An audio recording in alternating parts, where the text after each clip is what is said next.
সংবাদকৰ্মী বন্ধুসকললৈ ধন্যবাদ। আমাৰ মোৰ লগত আছে আজি ৰবীন্দ্ৰ নাৰ্জাৰী MCLA, আমাৰ দলৰ সভাপতি মৌতিক হাজৰিকা সাধাৰণ সম্পাদক আৰু আনিৱালী আহমেদ, নাৰায়ণ মজুমদাৰ, তেওঁলোকে SCCL আৰু INTCL-ৰ সভাপতি, আৰু MCLA যতীন্দ্ৰ ব্ৰহ্ম, নিৰ্মল কুমাৰ ব্ৰহ্ম, গুণেশ্বৰ বেয়াৰী, চিৰণ বসুমতাৰী, অনিপ বসুমতাৰী, তেওঁলোকে MCLA। আজি আমাৰ UPPL দলৰ নীতি নিৰ্ধাৰণ কমিটিৰ মিটিং অনুষ্ঠিত হৈ গৈছে আৰু বহুত পৰ্যালোচনাৰ পিছত মংগলদৈ আৰু 5 নম্বৰ কোকৰাঝাৰ জনজাতি সমষ্টি ইয়াত প্ৰাৰ্থিত্ব প্ৰদান কৰাৰ সিদ্ধান্তত আমি উপনীত হৈছোঁ। মংগলদৈ 18 তাৰিখ এপ্ৰিলত হ'ব নিৰ্বাচন আৰু কোকৰাঝাৰ 23 তাৰিখ এপ্ৰিলত। তাৰ কাৰণে আজি প্ৰাৰ্থী বাছনিও সম্পূৰ্ণ কৰা হ'ল। আমাৰ নীতি নিৰ্ধাৰণ সমিতিৰ সিদ্ধান্ত মৰ্মে যিহেতু আমাৰ সাধাৰণ সভাই CWCয়ে নীতি নিৰ্ধাৰণ সমিতিক নেতৃত্ব প্ৰদান কৰি থৈছে কেণ্ডিডেট বাছনিৰ ক্ষেত্ৰত। মংগলদৈ লোকসভা সমষ্টিৰ কাৰণে আমাৰ দলৰে প্ৰতিষ্ঠাপক সাধাৰণ সম্পাদক প্ৰদীপ কুমাৰ দৈমাৰীক প্ৰাৰ্থী হিচাপে আমি চূড়ান্ত কৰিছোঁ। তেওঁ UPPL দলৰ হৈ পেলাই মংগলদৈত প্ৰতিদ্বন্দ্বিতা কৰিব আৰু 5 নম্বৰ কোকৰাঝাৰ জনজাতি লোকসভা সমষ্টিৰ কাৰণে আজি দলীয় সিদ্ধান্ত আৰু নীতি নিৰ্ধাৰণ সমিতিৰ সিদ্ধান্ত মৰ্মে মোক দলীয় সভাপতি হ'লেও প্ৰাৰ্থী হিচাপেও সিদ্ধান্ত লৈছে। সেইকাৰণে কোকৰাঝাৰত মই নিজেই প্ৰতিদ্বন্দ্বিতা কৰিবলৈ ওলাইছোঁ। দলীয় সভাপতি হিচাপে মন্তব্য কৰা যদিও কিছুমান অসুবিধাৰ কথাটো কোৱা হৈছিল টেকনিকেল পইণ্ট অফ ভিউ, কিন্তু UPPL দলৰ লগত সম্পৰ্ক থকা সহযোগী দল, ব্যক্তি, সমাজ আৰু দলৰ দাবী মতে আজি মোক প্ৰাৰ্থী হিচাপে ইয়াত প্ৰক্ষেপ কৰিবলৈ আমাৰ দলে সিদ্ধান্ত লৈছে। তো আমি অকল 2টা সমষ্টিতে প্ৰতিদ্বন্দ্বিতা কৰিম। বাকী নিৰ্বাচনৰ প্ৰক্ৰিয়াৰ সময়ছোৱাত কেম্পেইন বা চূড়ান্ত দিন অহাৰ আগলৈকে গুৱাহাটী, তেজপুৰ সমষ্টিবোৰত সমভাৱাপন্ন দল বা ব্যক্তিক আমি সমৰ্থন দিয়াৰ কাৰণে সিদ্ধান্ত লৈছোঁ। আৰু এই সন্দৰ্ভত আমি কোনো ধৰণৰ সিদ্ধান্তত এতিয়াও উপনীত হ'ব পৰা নাই। কিছুদিনৰ পিছত আমি সিদ্ধান্তত উপনীত হ'ব পাৰিম। UPPL দলৰ এই নিৰ্বাচনত প্ৰতিদ্বন্দ্বিতা কৰা কিছুমান ইছ্যু আছে। এই অঞ্চলত বহু বছৰ ধৰি, আজি 40-50 বছৰ ধৰি চলি অহা বড়ো সমস্যাৰ স্থায়ী সমাধান আমি বিচাৰোঁ আৰু বড়ো সমস্যাৰ সমাধানৰ লগত জড়িত হৈছে উগ্ৰবাদৰ সমস্যা সমাধান। আৰু এইবিলাক নোহোৱাৰ কাৰণে আমাৰ অঞ্চলত স্থায়ী শান্তি আমি পাব পৰা নাই। ইয়াৰ লগত অকল এটা বিশেষ সম্প্ৰদায়ৰ জড়িত বা ছাত্ৰ জড়িত নহয়, বৰঞ্চ এই অঞ্চলত বসবাস কৰা সকলো জনগোষ্ঠীৰ ছাত্ৰৰ কাৰণে আমি বড়ো সমস্যাৰ স্থায়ী সমাধান বিচাৰিছোঁ। 1 নম্বৰ। 2 নম্বৰত ইয়াত আমি দুৰ্নীতিৰ বিৰুদ্ধে আমি যুঁজখন দি আছোঁ। বিগত 15 বছৰ বা 13 বছৰ গ্ৰাম্য উন্নয়নৰ পৰা আৰম্ভ কৰি পেলাই ৰাস্তা ঘাট বা বিল্ডিং বনোৱা যিবিলাক বৃহৎ দুৰ্নীতি, তাৰ বিৰুদ্ধে আমি যুদ্ধ দি আহিছোঁ। এই কথা ইতিমধ্যে ভাৰতৰ কণ্ট্ৰলাৰ এণ্ড অডিটৰ জেনেৰেলে স্বীকাৰ কৰি পেলাই নিজৰ ৰিপৰ্টত লিখিছে।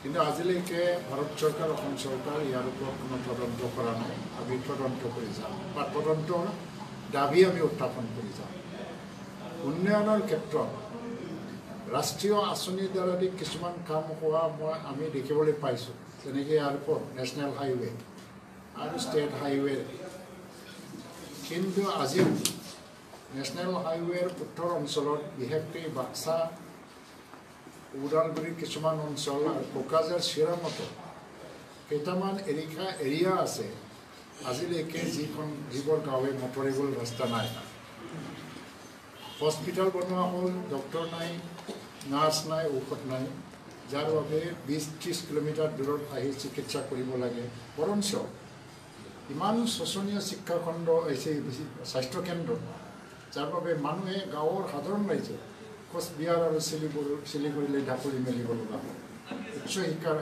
চিকিৎসাৰ বাবে শিক্ষাখণ্ডত আজি বহুত শ স্কুল আছে এলিমেণ্টাৰী স্কুল যি ডিজিটেলাইজ নহ'ল প্ৰায় 1700ৰ বেছি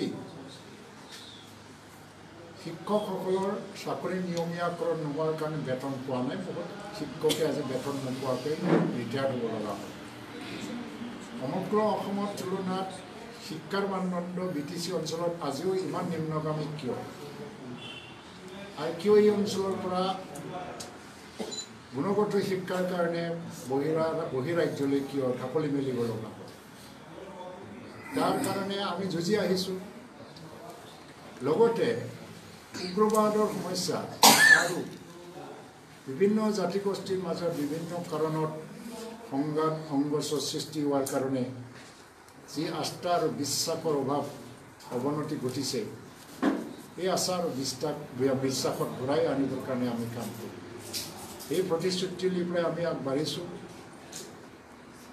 আৰু এই অঞ্চলত বসবাস কৰা সকলো জনগোষ্ঠীৰ নিৰাপত্তা আমি বিচাৰোঁ ৰাজনৈতিক অধিকাৰ বিষয়টো অলপ বেলেগ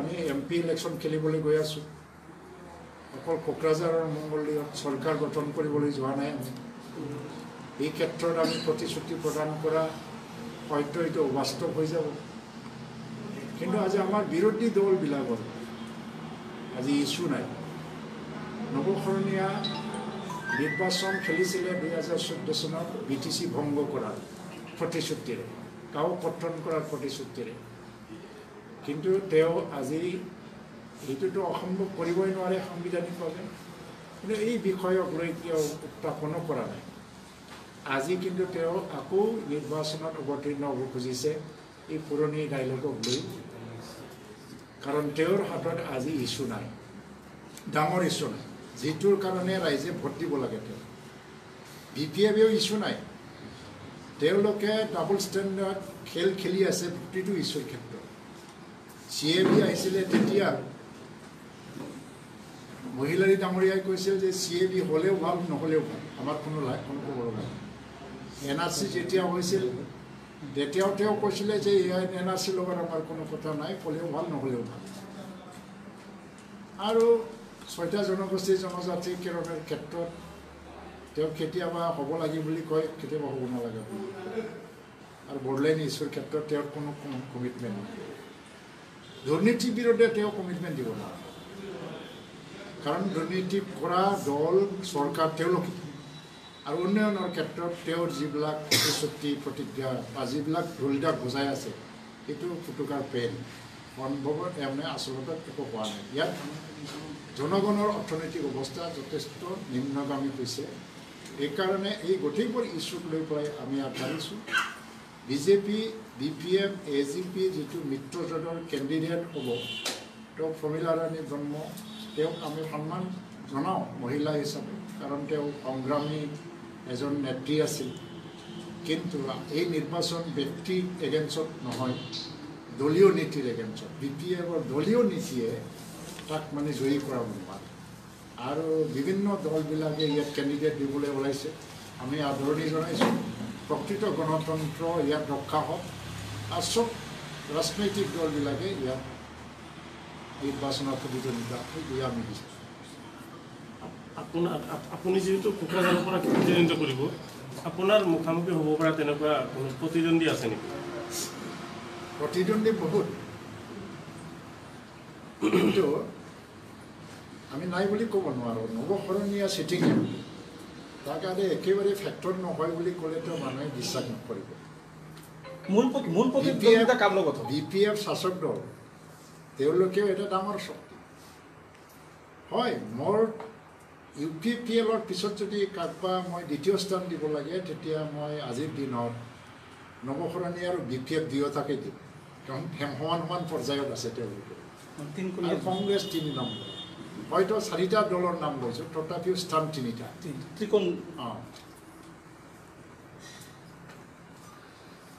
তাৰ বাহিৰে আমি কোনো দলক আমি নিজৰ মানে প্ৰতিদ্বন্দ্বী বুলি আমি ধৰি ল'ব।